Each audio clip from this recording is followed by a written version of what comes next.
Chers amis, bonjour. Nous arrivons dans la paracha Vayéri. Yaakov a retrouvé sa famille. Yosef et tous les frères sont réunis, ainsi que les enfants et petits-enfants. Il s'agit maintenant des dernières 17 années de la vie de Yaakov, qui quittera ce monde d'ailleurs dans cette paracha à la fin de ce Sefer Bereshit. Vayéri, voici la vie des années de Yaakov. Avant de quitter ce monde, Yaakov va faire des bénédictions à ses enfants, mais également à ses petits-enfants, les fils de Yosef, Ephraim et Ménaché. Ce sont d'ailleurs les premiers qui bénéficieront de sa bénédiction. Yaakov est malade, Yosef l'apprend, il va le visiter avec Ephraim et Ménaché. Lorsque Yaakov les voit, nous dit le texte, on est au chapitre 48, verset 8. Vayar Israël et Béné Yosef, il a vu les enfants de Yosef. Vayomer mi Élé, il a dit qui sont-ils? Alors les commentateurs s'étonnent, s'il les voit, comment peut-il demander qui sont-ils? Il les connaît, nous l'avons dit, cela fait 17 ans que Yaakov est en Égypte, il a eu l'occasion de les voir, de le reconnaître.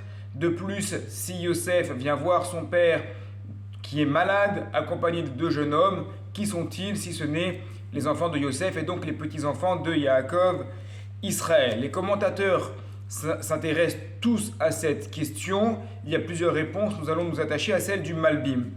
Le Malbim nous dit, il a vu qu'ils avaient des habits hébreux, des habits égyptiens.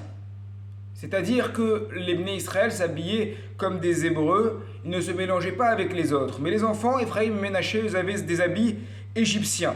Pourquoi? Parce qu'étant donné qu'ils étaient au palais royal, au palais de Pharaon, eh bien à l'instar de Rabban Gamiel, qui devait porter des habits romains parce qu'il était toujours en contact avec le gouvernement romain, pour être intégré dans leur rôle de fils de Yosef, donc du vice-roi d'Égypte, il devait porter une tenue égyptienne.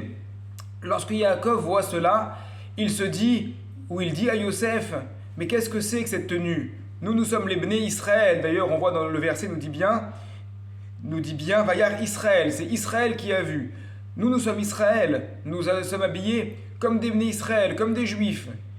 Pourquoi vous habillez-vous en Égyptien?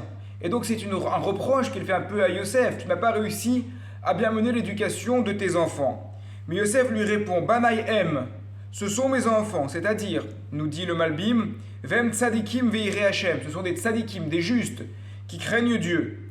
Asher natan li elokim basé, qu'Hachem m'a donné dans ça. Qu'est-ce que ça signifie dans ça, basé, c'est-à-dire dans ce contexte? Nous dit le Malbim, ils sont nés basé hamakom, dans cet endroit-là, ve'hamakom ve'hamatzav mechayev zot.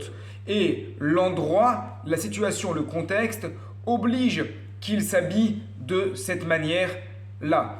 Donc, Yaakov est étonné de l'habit de ses enfants. Et Yosef lui répond, mais ne sois pas étonné. Il se trouve que c'est le contexte qui fait qu'ils doivent s'habiller ainsi. Mais ce n'est pas parce qu'ils s'habillent de cette manière-là qu'ils ne craignent pas Dieu, pas du tout. Ils craignent Hachem. Ils sont très imprégnés, très impliqués de la Torah et des mitzvot.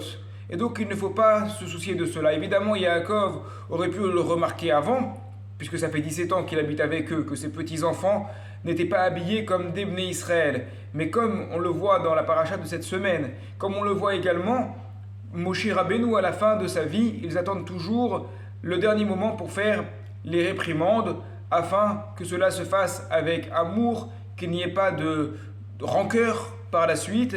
Et donc Yaakov aussi, il avait sûrement déjà remarqué que ses petits-enfants étaient habillés comme des Égyptiens, mais il ne voulait pas le dire.